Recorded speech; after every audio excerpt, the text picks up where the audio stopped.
வழக்கமாக ஒரு மகிழ்ச்சி கிடைக்கும், ஆனால் இன்னைக்கு மனது கனக்கிறது அப்படின்னு தான் சொல்லணும். தற்போது நம்மோட தொலைபேசி வாயிலாக நடிகர் சூரி இணைந்திருக்கின்றார். சார் வணக்கம், எங்களோட இணைந்ததற்கு நன்றி. இது ஒரு தமிழ் திரையுலகத்திற்கு ஒரு கடுமையான நேரம். உங்களுடைய கருத்துக்கள் இந்த நேரத்தில்? எனக்கு அதே மேடம், லட்சக்கணக்கான மக்களோட மனநிலை என்னவோ அது ஒரு பவதாரணையினுடைய அதை வந்து வேதரிச்சியா இருந்துச்சு. எந்த ஒரு தகப்பனுக்கும் தாங்க முடியாத ஒரு துயரமா என்ன சொல்றதுன்னு தெரியல. ஐயா இசைஞானி லட்சக்கணக்கான கோடிக்கணக்கான சார்பாகவும் பெரிய அவங்க குடும்பத்துக்கு எங்க ஆழ்ந்த வெறுவை தெரிவிச்சுக்கிறேன்.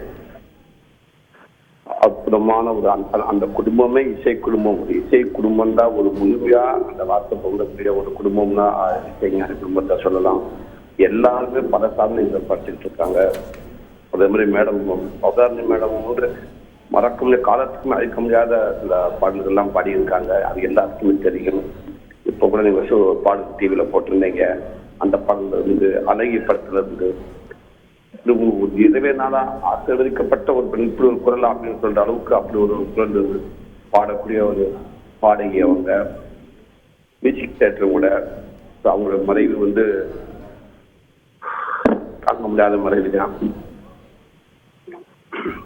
சார், சமீபத்தில் இளையராஜா அவர்கள் உங்கள் படத்துக்கு கூட இசையமைச்சிருந்தார் இல்லையா? விடுதலை படத்தில் அவருடைய பாடலுக்கும் நீங்கள் நடிச்சிருந்தீங்க. அந்த நேரத்தில் அவரோட பழகக்கூடிய வாய்ப்பு கிடைத்ததா? அவங்களுடைய குடும்பத்தோட பழகக்கூடிய வாய்ப்பு கிடைத்ததா? ஆமாம், ஐயா விடுதலை படம் மூலமாக ஃபர்ஸ்ட் தமிழ் சினிமாவுக்கு வந்து நான் நேரில் போய் பார்த்துட்டு அந்த விடுதலை படம் மூலமாக தான் ஐயாவை பார்த்தேன். ஐயாவோட டியூன் போடுறப்ப பக்கத்தில் உட்காந்து அந்த முதல் பாடல் பாடுறப்ப நான் போய் பக்கத்தில் உட்காந்துருக்கேன். அப்போ சொன்ன வார்த்தையோட என்ன வாழ்நாள் முழுக்கும்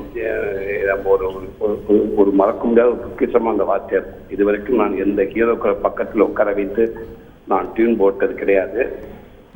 சார் வந்து உட்கார்ந்துருக்காங்க. என்னங்க சார் டியூன் போடலாமா அப்படின்னு வெற்றி சாரை பார்த்து அவங்க கேட்ட உடனே எனக்கு புல்லரிச்சு போச்சு. குழந்தையில இருந்து நம்ம அவரை பார்த்துக்கிட்டு இருக்கோம். ஒரு சாதனைகளும் அவர் வாங்க விருதுகளும் இந்த கண்ணுக்கு தெரியாத உயரத்துல இருக்கிற ஒரு மனுஷன் அப்பேற்பட்டவர் ஒரு மனுஷனை பார்த்திருக்கோம். ஆனா அவர் ஸ்டூடியோக்குள்ள போய் கால் வச்சோன்னு உண்மைக்கு மிகப்பெரிய ஒரு பாக்கியமா நினைச்சேன். அது அவர் பக்கத்துல உட்காந்து அந்த வரிகளை சொல்லி, இந்த காட்டுமொழி வரிகளை சொல்லி அவர் டியூன் போறப்ப அவ்வளவு ஒரு சந்தோஷமா இருந்துச்சு. அது படம் மிகப்பெரிய ஒரு படம். வாழ்நாளையும் எனக்கு ஒரு நகைச்சுவை நடிகனாக இருந்துட்டு வந்து ஒரு முதல் படம் பண்றப்பவே வாழ்நாளையும் மறக்க முடியாத ஒரு படமாகவும் அதே நேரத்துல ஒரு பாட்டு இன்னைக்கு கோடிக்கணக்கான பேரை போய் சேர்ந்திருக்க அந்த பாட்டு. அவருடைய எழுதின வரிகளுக்கும் அந்த இசைக்கும் என் முகம் உள்ள தெரியுதுன்னு நினைக்கிறப்ப, அதுக்கு நான் உருவமா இருக்குன்னு நினைக்கிறப்ப அதை விட வேற எதுவுமே இல்லை. அதே நேரத்துல அதுக்கப்புறம் இப்ப அவங்க வீட்டுல யுவன் சங்கர் ராஜா படுறது அவர் கூட என்னோட அடுத்த படம் கருடன். அதுலயும் அவர் தான் மியூசிக்கு. இப்ப கூட ஒரு 4 நாள்ல நான் யுவன் சங்கர் ராஜா படத்துல பார்க்கலான்னு இருந்திருந்தேன். அந்த பட டீம் எல்லாரும் போய் அந்த படத்தை போட்டு காட்டலான்னு இருந்தோம். நேற்று மத்தியானம் கூட பேசுறோம். ஆனா நேற்று இரவு இப்படி ஒரு செய்தி கேட்டோன்னே ரொம்ப அதிர்ச்சியா இருக்கு. உயிர் சோதனையா இருக்குது. மிகப்பெரிய இழப்பு தான் எல்லாருக்குமே மனதளவுல. அந்த குடும்பத்துக்கு அந்த இறைவே தான் பெரிய ஆளுநா இருக்குன்னு ஐயா குடும்பத்துக்கு. நன்றி. நன்றி திரு சூரியன், உங்க கருத்துக்களை பகிர்ந்து கொண்டதற்கு. செய்திகளை உடனுக்குடன் தெரிந்து கொள்ள உடனே சப்ஸ்கிரைப் பண்ணுங்க.